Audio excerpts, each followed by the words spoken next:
मिल्लत times में आपका खैर मकदम है। मैं हूं आपके साथ शम्स तबरेज़ कासमी।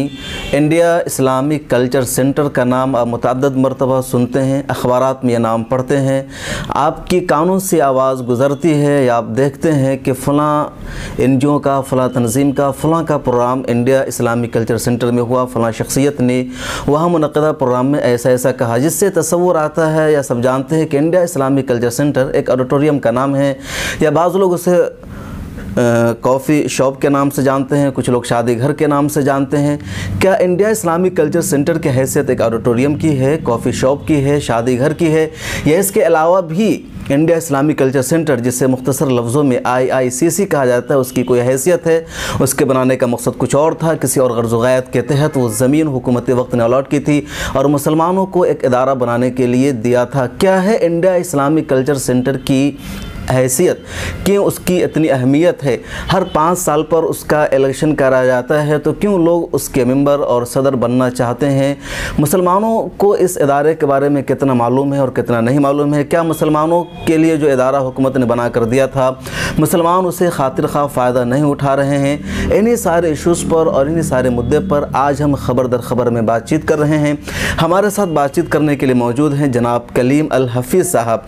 आपका इंडिया इस्लामिक कल्चर सेंटर से गहरा राब्ता है। इंडिया इस्लामिक कल्चर सेंटर के मुआविनीन जो बड़े हैं, उसमें से 8 बड़े मुआविनीन में एक आप हैं, जिन्हें मेजर डोनर कहा जाता है। इसके अलावा आप शुरू से उसके मेंबर हैं और कई तरह से आपकी उससे वाबस्तगी है। इस पूरे मामले को जानते हैं कि इंडिया इस्लामिक कल्चर सेंटर क्यों बनाया गया, किसने बनवाया, किस मकसद के तहत बनाया गया, उसकी क्या करदगी है और क्या करना चाहिए। कलीम अल हफीज़ साहब, बहुत खैर मकदम है हमारे ख़बर दर ख़बर के शो में।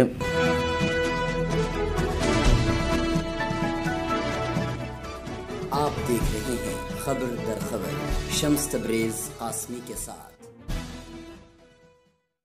तो कलीम हफीज़ साहब, इंडिया इस्लामिक कल्चर सेंटर से आपकी शुरू से वाबस्तगी रही, आप मेंबर हैं, उसके बनाने में, उसके तामीर में आपका किरदार है। तो सबसे पहले हम ये जानना चाहेंगे कि इंडिया इस्लामिक कल्चर सेंटर की हैसियत क्या है हिंदुस्तान में और मुसलमानों के दरमियान? इंडिया इस्लामिक कल्चर सेंटर एक कम्युनिटी इंस्टीट्यूशन है। इसको बाकायदा हुकूमत हिंद ने इंडिया इस्लामिक कल्चरल सेंटर नाम के एक ट्रस्ट को, एक सोसाइटी को ये जगह अलॉट की, और वो जगह अलॉट की हुकूमत हिंद ने, मिनिस्ट्री ऑफ अर्बन डेवलपमेंट ने, और उसकी जो लैंड कॉस्ट थी वो हकीम अब्दुल हमीद साहब बानी हमदर्द यूनिवर्सिटी ने पे की। उनके साथ जस्टिस हिदायतुल्लाह, तैयब जी, शफ़ी साहब, चौधरी आरिफ साहब, आबिदा बेगम साहबा, इस तरह के लोग इसके बानी थे। इसके अगराज़ व मकासद में उन्होंने साफ़ तौर पे लिखा कि ये वो इदारा है जो इस्लामिक यानी हिंदुस्तान के मुसलमानों की सकाफ़ती सरगर्मियों को आगे रखेगा। दूसरा, इस्लाम के को लेके जो गैर मुस्लिमों के दिल में जो गलतफहमियाँ हैं, ये जो गलत इमेज बन गई है, उसको कैसे दूर किया जाए, इस पर गौर व खौज करेगा। दूसरा, जो मुसलमानों के इश्यूज़ हैं जो वक्त पर भी आते हैं। दूसरी बात, कुछ हमारे इनबिल्ट इश्यूज़ हैं जो हुकूमत हिंद से हमेशा हमें मुतालबा करना होता है, उन पर गौर व खौज करेगा। इसीलिए इसका नाम सेंटर रखा गया।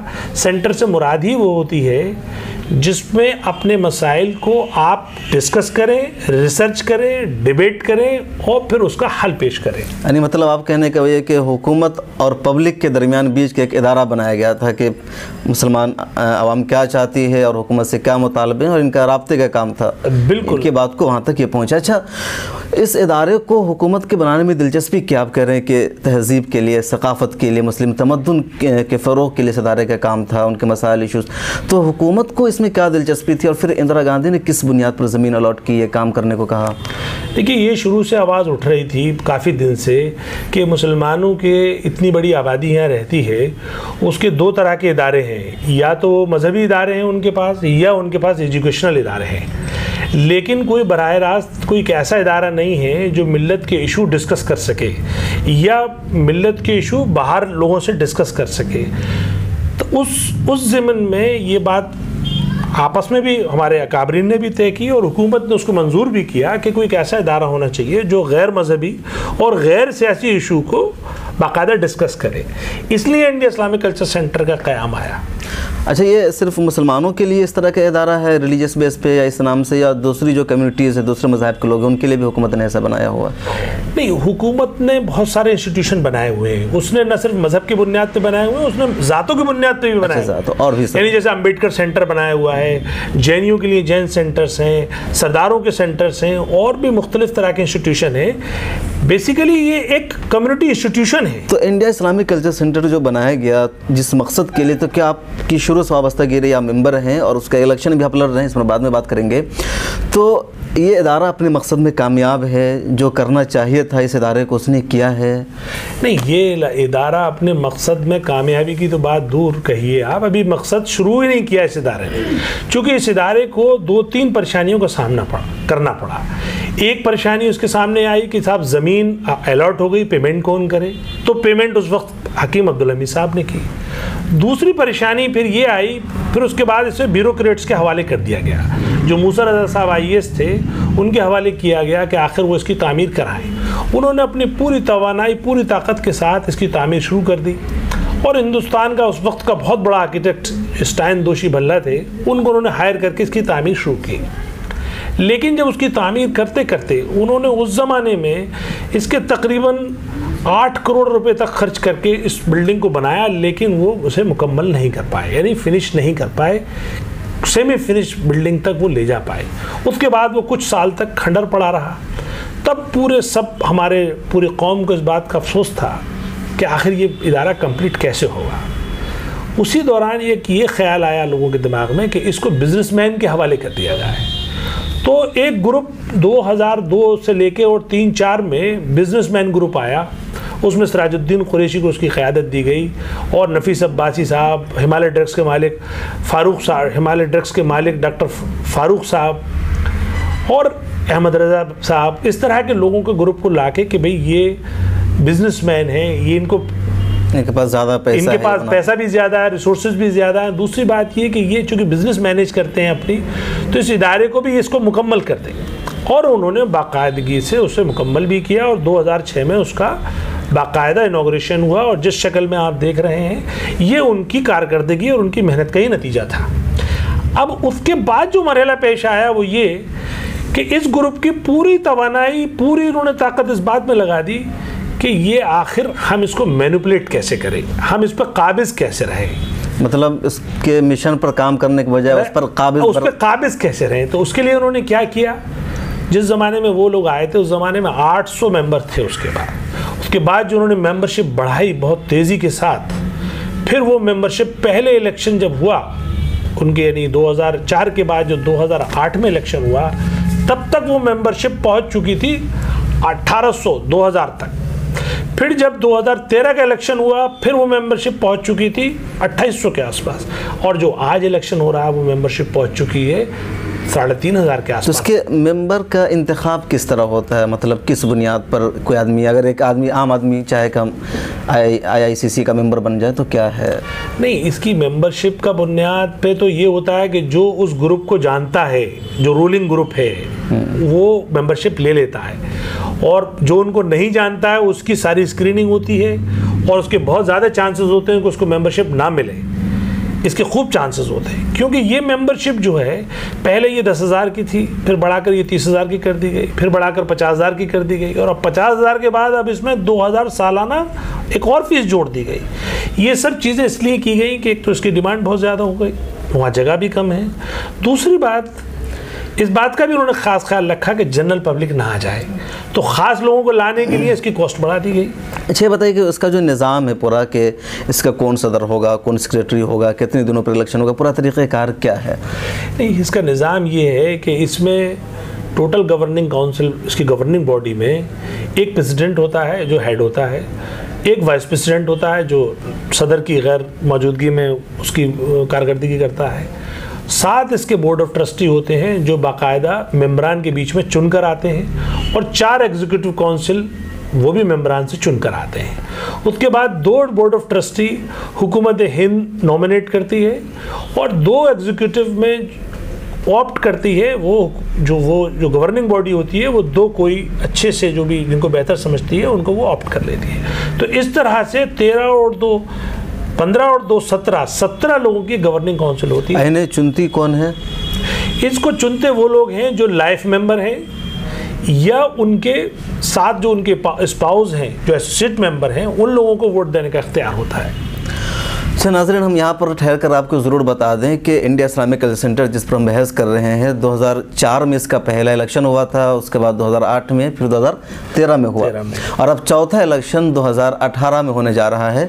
शुरू से लेकर अब तक इसके सदर सिराजुद्दीन कुरैशी साहब ही उनके मुकाबले में जो आए वो जीत नहीं पाए।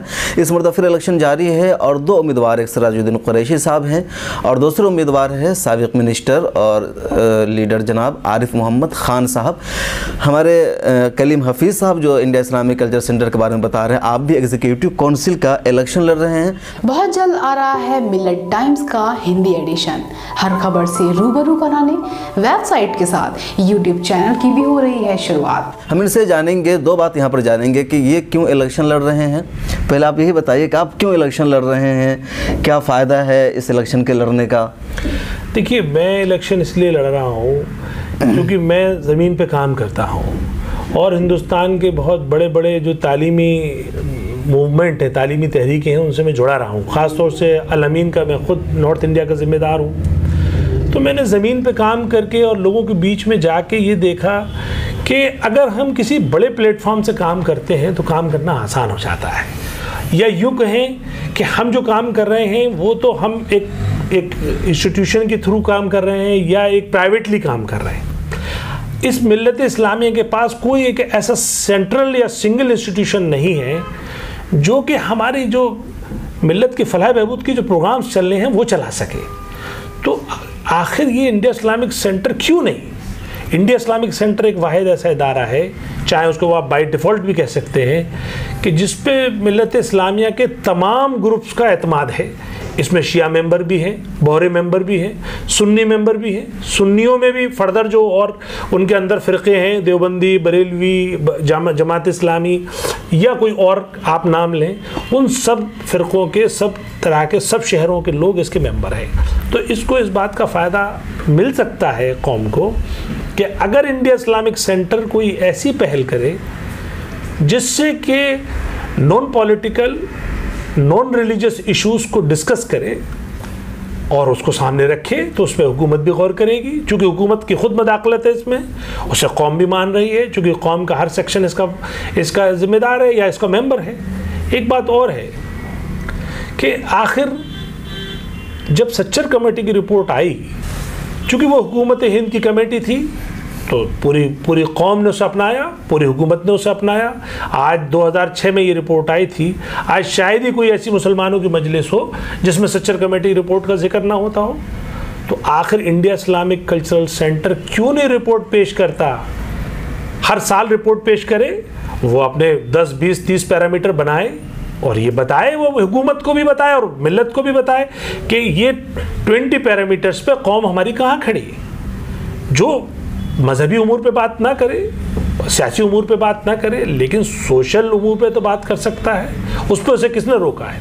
उसका मैंडेट है, उसके अगराज व मकासद में लिखा है कि अगर वो चाहे अपनी स्टडी और रिसर्च करके अगर वो हुकूमत को ये बताए कि मुसलमानों में टीबी की बीमारी में इतने लोग मुलव्विस हैं और पूरे देश का क्या हाल है, वो ये बताया मुसलमानों में नाखानदगी इतनी है और पूरे देश का क्या पोजीशन है, वो ये बताया मुसलमानों में गरीबी इतनी है और पूरे देश की क्या पोजीशन है, और वो इस तरह से हर साल अगर रिपोर्ट शाये करे तो उसे न सिर्फ हुकूमत गौर करेगी, मिल्लत को भी उस पर काम करने की राह मिलेगी और मीडिया भी उसे रेफरेंस बनाएगा। मीडिया भी आखिर एक बहुत बड़ी ताकत होता है, उसको मुसलमानों के हवाले से कहीं पे से भी अच्छे रेफरेंसेस नहीं मिलते हैं। अगर इंडिया इस्लामिक सेंटर इस पर पहल करे तो ये एक बड़ा काम होगा। मतलब इन इश्यूज़ पर इंडिया इस्लामिक कल्चर सेंटर को काम करना चाहिए जो वहाँ से नहीं हो रहा है, जस्ट एक ऑडिटोरियम या कॉफ़ी शॉप बनकर रह गया है। ये मैं जानना चाहूँगा मज़ीद आपसे कि उसके इलेक्शन में इतनी दिलचस्पी क्यों? हिंदुस्तान में एक आम मिजाज बन गया है कि अगर कोई इलेक्शन होता है, कोई इदारा है, तो उसके ओहदा हासिल करने का मकसद महज अपना ज़ाती फ़ायदा होता है, अपने आप को शो करना है कि हम इसके ज़िम्मेदार है। काम करना मकसद नहीं होता है, काम करने वाले किसी भी हाल में काम कर लेते हैं।